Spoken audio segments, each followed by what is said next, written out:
Real Maharashtra 24 news, आम्ही दाखवतो सत्य. समोर आमचे सिनियर आहे, त्यांचं नाव जेवढा घ्याल तेवढं कमी, त्यांचं नाव खूप मोठं आहे आणि त्यांचंच मागं आम्ही पण येत आहोत. तरी सर्वांची मी रजा घेतो.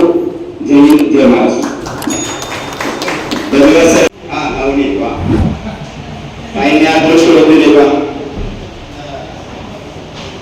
त्यानंतर आत्मानंदाला पाठीवर जर मायेचा शपासीचा हात फिरला, हात पडली तर हजारो हातीचं बळ निश्चितच त्या माणसाच्या अंगामध्ये ससरतं आणि खूप मोठं आम्हाला एवढं काम त्या माणसाचं होऊन जातं. म्हणून त्या अनुषंगाने युवा ग्रामीण पत्रकार संघाचे सर्व पदाधिकारी यांचा मी अक्षरशः आभार व्यक्त करतो, त्यांना शुभेच्छा देतो. त्याचप्रमाणे या ठिकाणी एक कवी संमेलन घेण्यात आलेलं आहे. बघा, खूप छान, खूप सुंदर. इथं आमच्या भगिनींनी सुद्धा इतक्या सुंदर काही कविता सादर केल्या. आपल्या औरंगाबादची मॅडम, ते शेवगावच्या मॅडम, एकच नंबर. आमच्या जावई तुम्ही कविता थोडीशी वेगळी सादर केली, लेखीला सांगावं लागेल फोन करून.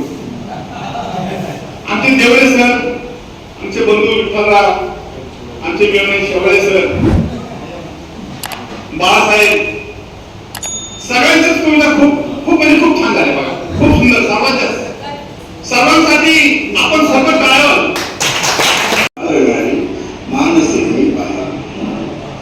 का जगाला सांगशी तू, का जगाला सांगशी तू धर्मनीतीच्या कथा, चेहरे ओवाळणारी मानसेनी पाहिली. मानसेनी पाहिली सुंदर कविता आहे. त्याच्यात जग त्याच पद्धतीने चाललंय, परंतु कवी किंवा पत्रकार हे असं माध्यम आहे की जगाला पुन्हा आपल्या वाटेवरती आणू शकतं. हेच काम साधू संतांनी केलं. संत म्हणजे आते कवीच आहे. संतांनी सुद्धा त्यांच्या अभंगाद्वारे माणसाला माणुसकी दाखवण्याचं काम, माणसाला जागृत करण्याचं काम त्यांच्या अभंगाद्वारे साधू संतांनी केलं. तेच काम आज ही नवीन असणारी ही कवी मंडळी त्यांच्या माध्यमातून करत आहे. सुंदर सुंदर कविता या ठिकाणी सादर झाल्या. खूप आनंद या ठिकाणी कुटुंबाचा तुमच्या प्राप्त झाला.